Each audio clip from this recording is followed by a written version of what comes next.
멘탈의 연금술 제2장 두려움의 용을 쓰러뜨려라. 1. 리스트를 만들어라. 특정한 진로를 결정했을 때는 기다렸다는 듯이 문제들이 나타난다. 숙고와 결단 전에는 보이지 않았던, 짐작도 못했던 난관들이 차례차례 모습을 드러낸다. 이것이 곧 인생에서 걱정과 두려움이 사라지지 않는 이유다. 당장 내일 출근하면 맞닥뜨려야 할 상사가 뭐라 할지 걱정이다. 아이 유치원 학예회 참석은 어떻게 하지? 지금 직장을 그만두면 새 직장을 얻을 수 있을까? 걱정은 인간을 무력하게 만든다. 무력감은 모든 것을 파괴한다. 두려움에서 벗어날 수 있는 유일한 길은 두려움을 두려워하지 않는 수준까지 멘탈을 끌어올리는 것이다. 어떻게 해야 이것이 가능할까?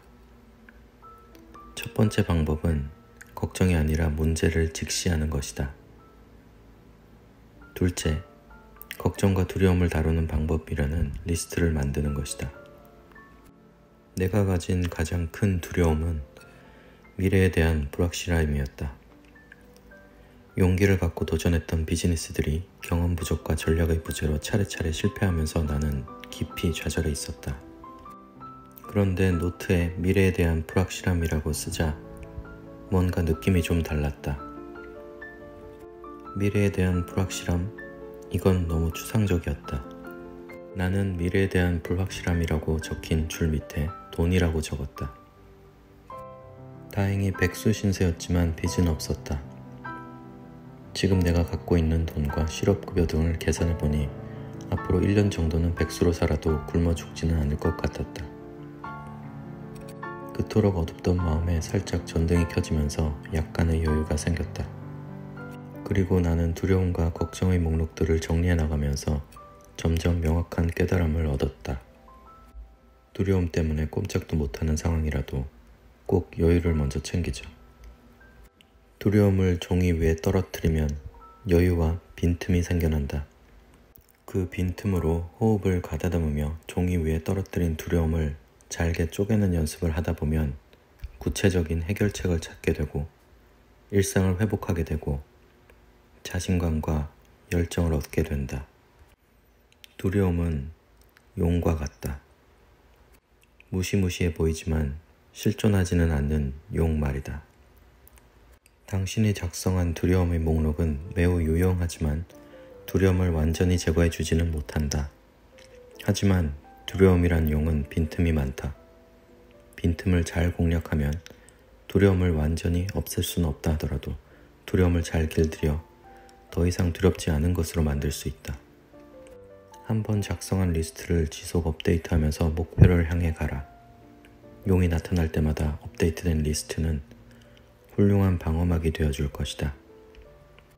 알 수 없는 두려움이 엄습할 때는 리스트를 펼쳐 모든 항목을 큰 소리로 읽어보라. 끝까지 읽는데 10분 이상 걸리지 않을 것이고 엄습하는 두려움을 무력화시키는 데에도 10분 이상 걸리지 않을 것이다. 2. 시간을 할당하라.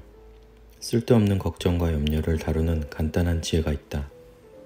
시간을 할당하는 것이다. 지금 하고 있는 일들에 데드라인을 부여하는 것이다. 간단해 보이지만 효과는 매우 크다. 어떤 일을 할 때 그 과정을 구체적인 작업으로 나누고 각 작업마다 시간을 할당하고 나아가 작업을 끝마치는 데드라인을 부여하면 걱정이나 잡생각을 탁월하게 다룰 수 있다. 주목받는 기업가나 명성 높은 CEO들을 만날 때는 그들이 가지고 다니는 수첩에 무엇이 적혀 있는지 꼭 물어보곤 한다. 평범한 사람들의 스케줄러에는 대체로 해야 할 일의 목록이 채워져 있다. 이는 CEO들도 마찬가지다. 하지만 그들의 스케줄러에는 해야 할 일들 목록 옆에 마감 시간이 찍혀 있다. 단순히 해야 할 일만 적어 넣으면 점점 일이 쌓이는 것 같은 압박감을 느낀다. 그러나 그 옆에 언제까지 그 일을 할 것인지 시간을 할당해 놓으면 해야 할 일이 아니라 해결한 일이 더 많아지는 느낌이다. 이는 성취감마저 느끼게 하고 알차게 살고 있다는 뿌듯함을 준다. 데드라인을 설정하라는 것은 할당한 시간 내에 그 일을 끝마치라는 것이 아니다. 해야 할 일의 진도를 구체적인 숫자를 통해 확인하면 집중력이 좋아지고 건강한 압박감을 느끼게 된다. 우리 모두가 잘 알고 있다시피 걱정은 우리가 마땅히 해야 할 일을 하지 않고 있을 때 파고든다. 시간을 할당하고 데드라인을 설정하면 하는 일에 촘촘한 체계와 탄탄한 긴장감이 생겨나 걱정과 잡념이 파고드는 길을 봉쇄할 수 있다. 3. 누가 두려움의 용을 보냈는가? 나는 수첩에 멈춰야 할 시간이란 항목을 마련해 놓고 있다.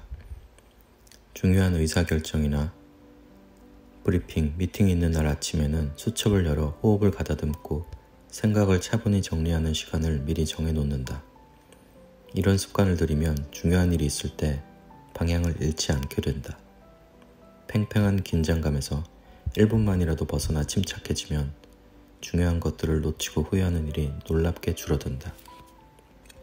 두려움이 찾아왔을 때는, 걱정이 파도처럼 밀려들 것 같을 때는 잠시 멈춰라.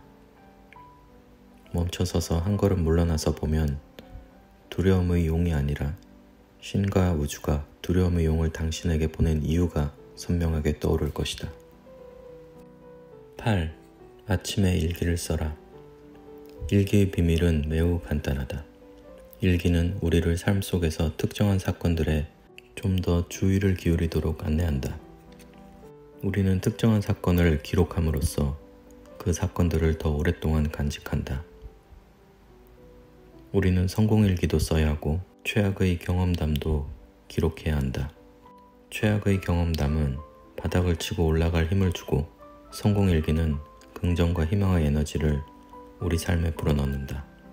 그리고 하나 더, 나는 아침일기의 작성을 사람들에게 권유한다.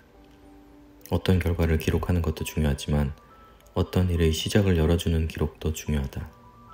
즉 아침일기는 오늘 무엇을 할 것인가를 정리하는 데 탁월한 효과를 준다.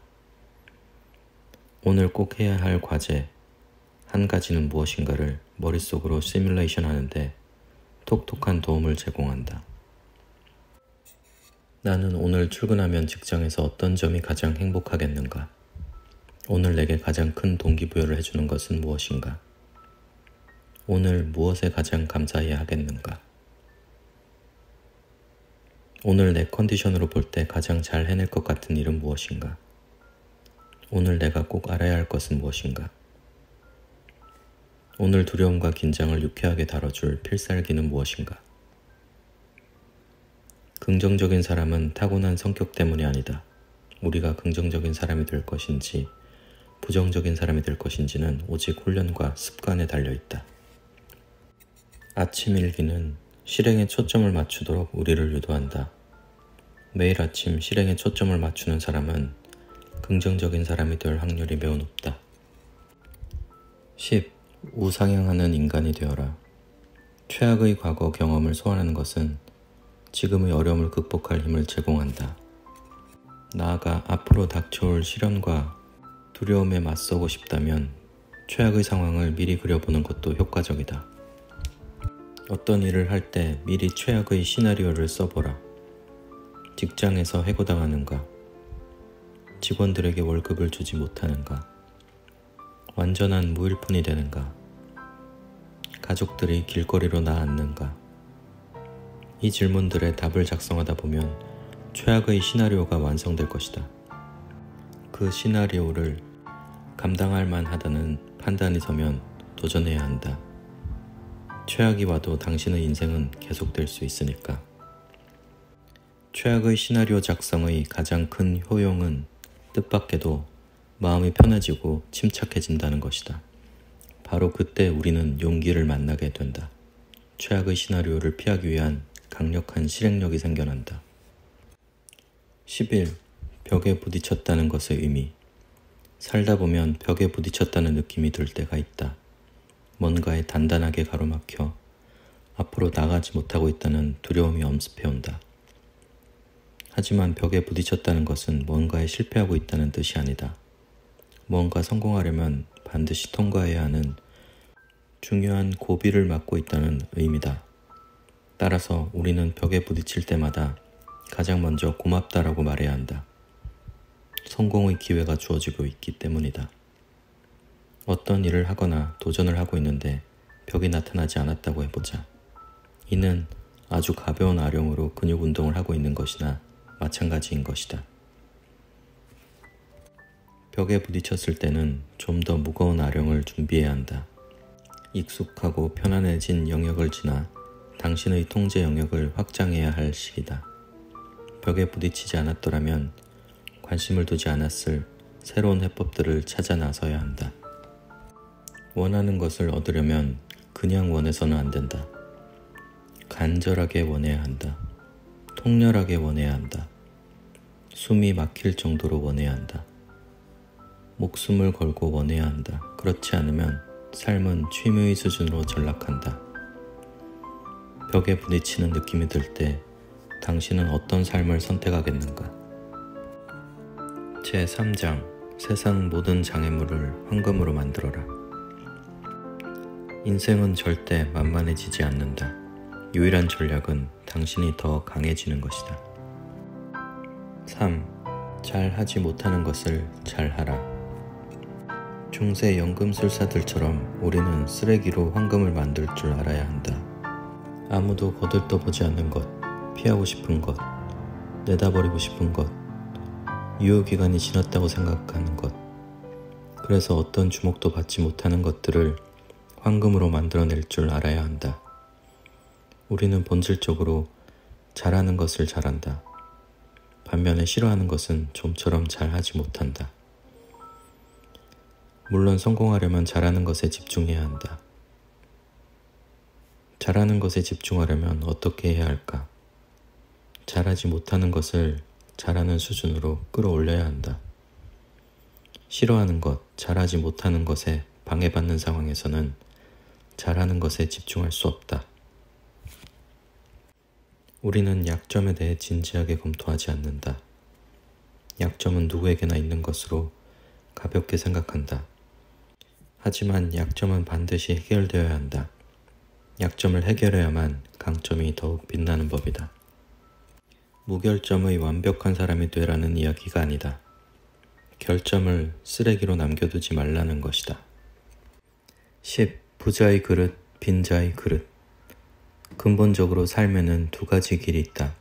그 중 하나는 넓고 평탄한 길이다.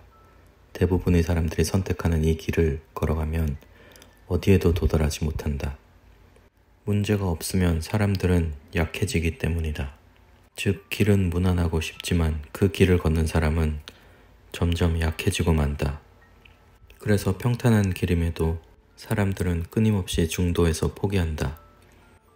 또 다른 하나는 성공으로 가는 좁은 험로다. 이 길을 선택하는 사람들은 많지 않다. 하지만 이 길의 약속은 솔직하다. 걱정들을 통제하는 법을 익히고 포기하지 않고 문제를 해결하면 당신은 부자가 된다. 이 약속은 진실하다. 부자로 가는 길은 평탄하지 않다. 여러 가지 위험과 문제들이 도사리고 있고 처음부터 끝까지 이 길은 가파르다. 그래서 이 길을 선택하는 사람들은 소수이고 그래서 이 세상에는 소수만이 부자가 된다. 평균의 함정에서 살펴본 바와 같이 무난하고 평범한 길을 걷겠다는 것은 환상이다. 우리는 우상향하는 인간이 되거나 우하향하는 인간이 되거나 둘 중 하나다. 점점 부자가 되거나 점점 가난해지거나 둘 중 하나다. 이는 운명의 장난과도 같다. 평탄한 길을 걷는 사람은 문제를 피해가기 위해 무엇이든 한다. 그래서 그들은 계속 가난해지고 자주 불행해진다. 바로 이 같은 상태야말로 가장 심각한 문제다. 부자들은 자신의 문제를 다루는 법을 익힌 사람들이다. 피한다고 해결될 일이 아니라는 것을 잘 알기 때문에 정면 돌파를 시도하고 이 시도를 성공시키기 위해 문제를 다른 시각으로 볼 줄 알고 문제를 무력화시킬 줄 알고 문제를 긍정의 에너지로 활용할 줄 안다. 부자들은 이를 계속 반복한다. 그리고 바로 이 때문에 그들의 그릇은 점점 커진다. 그릇이 커지는 사람에게 문제란 더 이상 부정적인 사건이 아니라 그냥 평범한 사건이다. 누구나 쉽게 다룰 수 있는 사건. 음식을 먹거나 잠을 자거나 하는 것과 같은 일반적인 사건이다. 부자들은 자신의 문제를 제압한다. 빈곤한 사람들은 자신의 문제에 제압당한다. 만일 어떤 문제가 자신을 억누른다고 느껴지면 다음과 같은 사실을 분명히 인식해야 한다. 문제가 너무 큰 것이 아니라 나의 그릇이 너무 작은 것이다. 따라서 내가 성장을 거듭해 문제를 충분히 소화해낼 만큼 그릇이 큰 사람이 되어야 한다. 어떻게 하면 자신의 문제를 충분히 소화해낼 만큼의 그릇이 큰 사람이 될 수 있는가? 답은 간명하다. 자신에게 주어진 문제를 매개로 성장하는 것이다. 이 같은 관점에서 볼 때 문제는 발전을 위한 조력자가 되어준다. 문제를 매개로 발전하기 위해서는 문제에 지나치게 집중하지 말고 해법에 집중하는 것이다. 무엇보다 지속 가능한 해법에 집중하는 것이 중요하다. 여기 당신이 알아야 할 중요한 진실이 또 하나 있다. 최종적인 성공이란 존재하지 않는다는 것이다. 일정 수준의 재산을 벌어놓았다고 해서 이제 아무 걱정 없을 거라고 생각하는 사람에게는 악몽이 닥칠 것이다. 성공은 늘 일회적인 사건이며 지속될 수 있는 속성을 갖고 있지 않다. 다시 말해 성공은 언제나 가능태다. 완성태가 아니다. 부자가 되고 싶다면 먼저 그릇을 키워라. 그릇이 클수록 그 안에 담기는 돈도 많아진다. 그 누구도 예외 없이 자신이 갖고 있는 그릇의 크기만큼 돈을 번다. 11. 삶은 우리를 벌주지 않는다. 문제가 발생할 때마다 곧장 문제 해결에 나서는 것이 최선이다. 망설이거나 자기 연민에 빠져 시간을 허비하지 말라. 자신을 무력한 피해자라 여기지 않는 것도 매우 중요하다. 문제가 발생하면 다음의 질문들을 떠올려라. 1. 이 문제의 장점은 무엇인가? 문제 안에 내포된 교훈에 집중하는 것이다. 모든 문제는 유용한 깨달음을 갖고 있다. 이 문제가 나에게 일어난 이유는 무엇인가? 이 문제는 내게 어떤 가르침을 주려고 찾아왔는가? 이 질문들이 자동 반사적으로 떠올라야 한다. 2. 내 삶의 어떤 부족한 점 때문에 이 문제가 발생한 것일까? 이 질문은 당신이 스스로를 무력한 희생자로 간주하지 않게끔 막아준다. 이보다는 향후 이러한 문제의 재발을 막을 수 있는 힘이 자신에게 있다는 사실을 아는 것이 당신에게 훨씬 유익하다. 3. 다시는 이런 상황에 빠지지 않기 위해 나는 어떤 각오가 되어 있는가? 가장 바람직한 것은 주어진 문제를 해결하는 데 그치지 않고 이러한 문제가 다시는 발생할 수 없는 여건을 조성하는 것이다. 4. 해법을 가진 사람이 있는가? 타인의 의견을 구하는 것도 탁월한 방법이다. 5. 어떤 해법이 최선인가? 해법에 집중함으로써 미래를 바라보라. 6. 어떻게 하면 즐거운 마음으로 문제를 극복할 수 있을까? 모든 문제를 해결하고 난 뒤에 삶을 즐기겠노라고 마음먹은 사람은 지금 이 순간의 즐거움을 누리지 못한다. 문제를 하나하나 해결해 나간다 해도 삶은 결코 수월해지지 않을 것이다. 다만 당신은 점점 강한 상대가 될 것이다. 삶은 결코 만만해지지 않는다. 유일한 성공 전략은 당신이 점점 강해지는 것이다. 14. 우리는 모두 그렇게 한 계단을 오른다. 멘탈의 연금술사들은 각 계단을 오를 때마다 각기 다른 어려움이 주어진다는 사실을 흥미진진하게 여긴다. 그들은 자신이 점점 높은 차원의 문제들을 해결해 나갈 것이라고 기대한다. 그리고 이 기대감은 그들의 자존감을 한껏 높인다. 살다 보면 슬럼프에 빠질 때가 있다. 인생을 잘 살고 있는지 의문이 들 때도 있다. 그럴 때는 질문 하나를 떠올리면 된다. 지금 나에게 새로운 어려움이 들이닥치고 있는가?